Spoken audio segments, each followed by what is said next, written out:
Happy New Year, everybody, and welcome to Getting Real with Réal Andrews and Alex Urbina. You're listening to your hometown station, AM 1220 KHTS. We love to hear from you. Give us a call at 661-298-5487, 661-298-KHTS. And don't forget to download your free KHTS 1220 AM app at your app store. You can take us with you anywhere. My name's Réal Andrews. I'm one of your hosts. We're excited. I'm excited about this show because this is our first show of the new year, and with my new buddy, champion, friend, Alex Urbina. Personally, for myself, I'm ecstatic about the new year because the tools I've been learning from Alex, I just can't even express, and we're going to share some of those tools with you today, how excited I am about putting them into action in my own life. Like I said, my name is Réal Andrews. I am a fitness professional of over 33 years. I know I'm getting old. I got this facial hair because I'm preparing for a movie right now. I've owned 3 of my own gyms. I've always been very passionate about helping people to achieve their goals, but along the process, I realized where I had a real niche was to help them to believe in themselves, to help them to do things that they never imagined they could do. And along the way, I met Alex Urbina, and it really was the missing link. I had the physical thing down, I had the motivation down, the inspiration, but I didn't have the intellectual. I didn't have the spiritual, and that's where Alex came in. Tell us a little bit about where you do. Yeah, well, I'm a life coach. Been doing life coaching for over 20 years. And my job is to help people get from where they are to where they want to be. I help people create a new self-awareness that's at a high level where they can really observe themselves and to clearly see the things that get in the way and sabotage their results, them creating what they yearn for, creating their heart's desires, their dreams, and really kind of getting on a path to proactively creating some kind of success in their life. And we don't realize unconsciously that there are some things that are sabotaging us. And until we can see that, we don't know the difference. And so my job is to really sit down with you and ask you the questions that you normally don't ask yourself and talk about subjects that you don't really sit down and look at, and help you break down some distinctions about getting clear about what is and what isn't. Because you got to remember, we're responsible for creating our own reality. What we see is that looks real to us. It is really real until you have somebody that sits down and really kind of opens up new possibilities for you to see that you couldn't see before. And all of a sudden, those things that you thought were real aren't really real in the real life. They're only real because you have these beliefs that has you thinking that it's real. And as long as you're thinking that it's real, sometimes some of those things are limiting you and getting in your way. Yeah, absolutely. I'm smiling, Alex. You're probably wondering why I'm smiling, because I just had, as you call it, a aha moment, and it was a little sidetrack, but I got to share it because it was making me laugh. I had an aha moment on how in tune my unconscious mom was to name me Réal, because you just said the name Réal about 20 times, and I'm thinking, my name is actually kind of pretty cool because, that's the name. But seriously, though, as we're looking at the new year, everybody's setting up New Year's resolutions. I don't know exact. Don't hold me to it. It's something crazy like 72 hours or 2 weeks or maybe even 72 minutes. Most people set New Year's resolutions. They set goals and they quit on them. They give up on them. So I'm really excited about doing this show because let me share one thing in particular where I've seen a huge difference already with the tools that Alex can bring to the table and how powerful your mind is. And when you get this, it's no secret. Any of you who know me, if you don't know me, now you know. It's something that I've been blessed with. It's another way to look at it since I've been working with Alex. It's something that I get to deal with, and that's depression. I have a little bit of bipolar in me. Those of you who know me closely would understand that. But this is a time of year when always people in my frame of mind, we struggle, we suffer. And sure enough, here it came. The cold weather, Christmas, all that stuff. And this is something that as I've gotten older, this process has become longer and longer and longer for me to pull myself out of.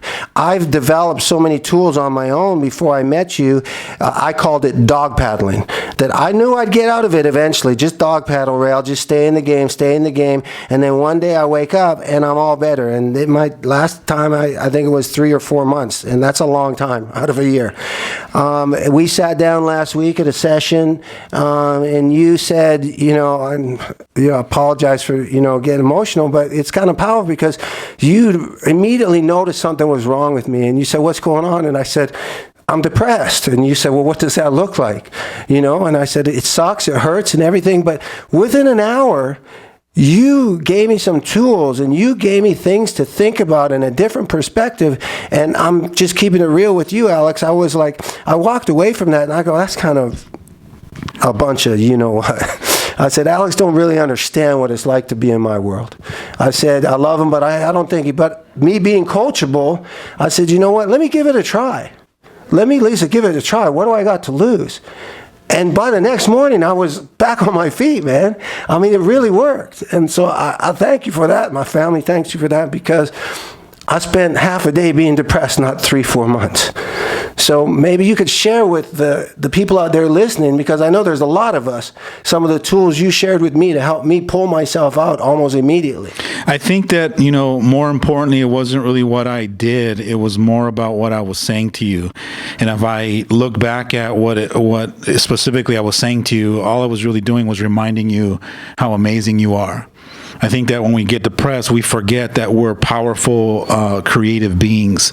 And my job in that moment, I just saw that my job was to remind you of how I see you, remind you how your kids see you, how to remind you how your wife looks up to you, and all the people that you make a difference with in the world.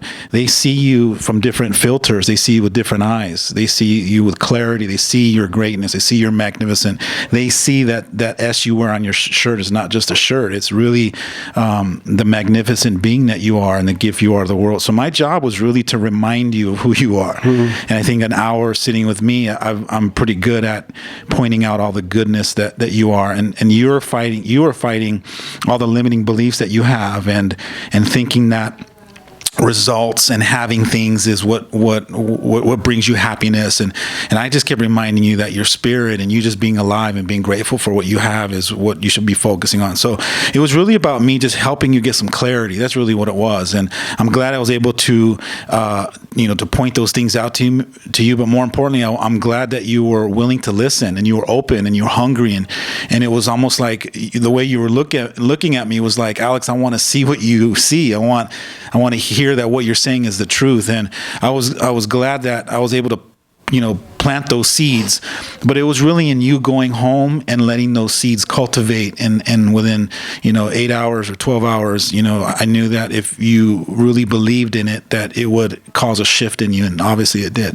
Yeah, and I know it really, for those of you who are listening, and you know what I'm talking about, when we let ourselves get in that world, it's always been in the past. It is such a dark, helpless place. You just lie there. You don't want to do anything, but I'm just here to tell you the mind is that powerful. As a trainer, I've said, now, and I think we must, Alex, because there are people that are in the situation. If, you're working with a doctor or somebody in the medical world, you definitely want to, check with them and stay in contact with them, because they are experts and that's who you've entrusted in your life right now. I'm just sharing with you something that has worked for me and is amazing for me.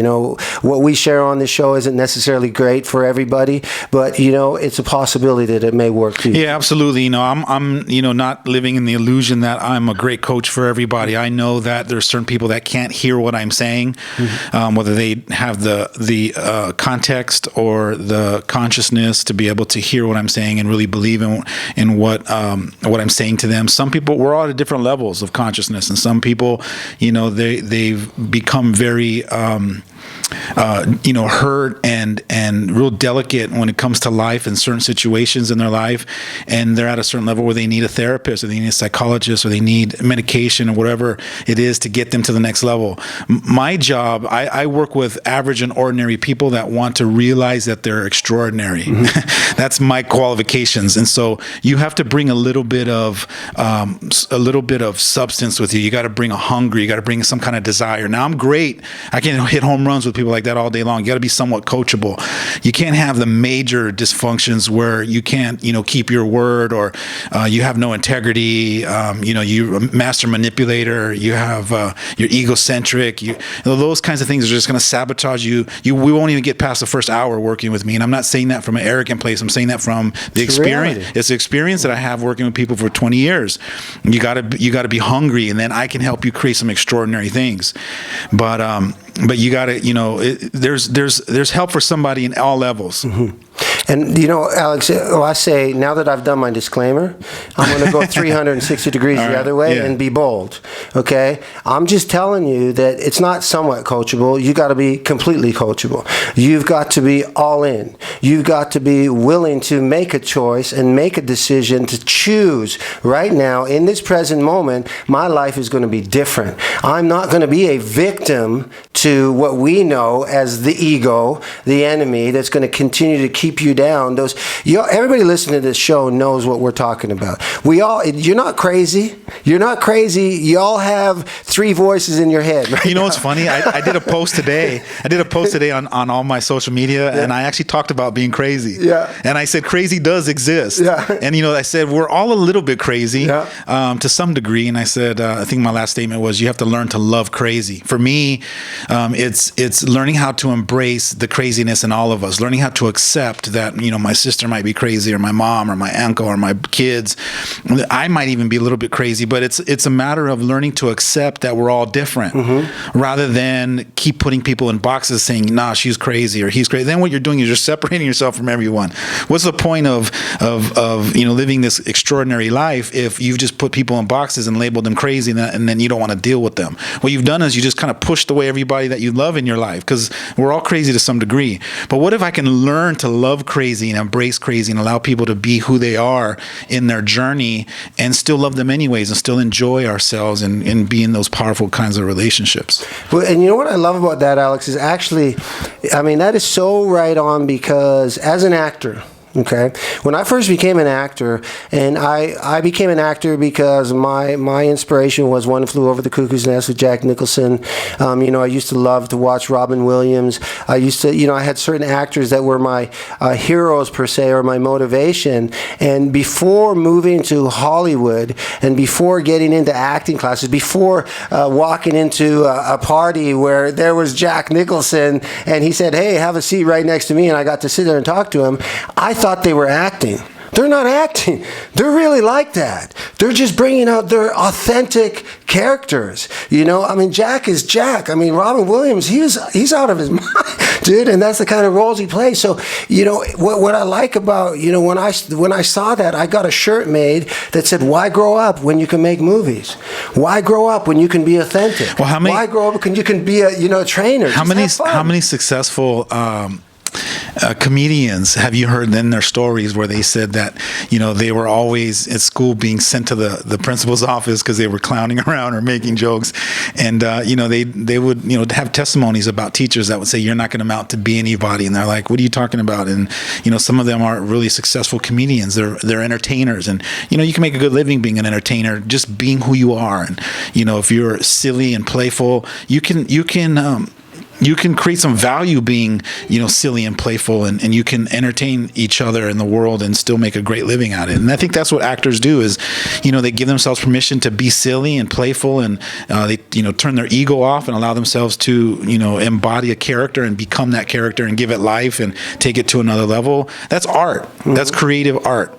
And if you think about it, the characters they're playing they're unique and center a little bit, because that's why people like to watch them, and then they all try to imitate them. Well, They that's wanna what's be like them. what's interesting. That's why I couldn't be on a reality show, because I'm not that interesting. I'm kind of boring. You think you're not? I'm kind of boring. No. You know, when I look at like the Kardashians and you know all these people on reality TV, they're really over the top. You know, they just give Dysfunctional. Okay, all right. I have somebody to agree with me that they're a little bit. You have to be a little bit dysfunctional to have people want to watch you.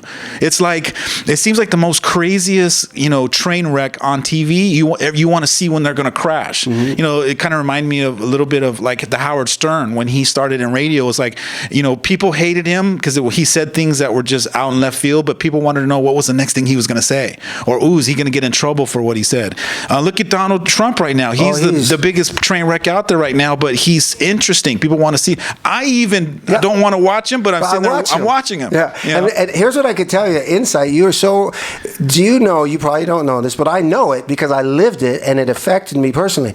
Do you remember when the whole O.J. Simpson trial was on? Absolutely. That shut down and killed daytime TV. Did it? Yep. Daytime TV never came back. That was the beginning of all the soap operas going off the air. That was a reality show right there. Because they figured out that was the first reality TV show.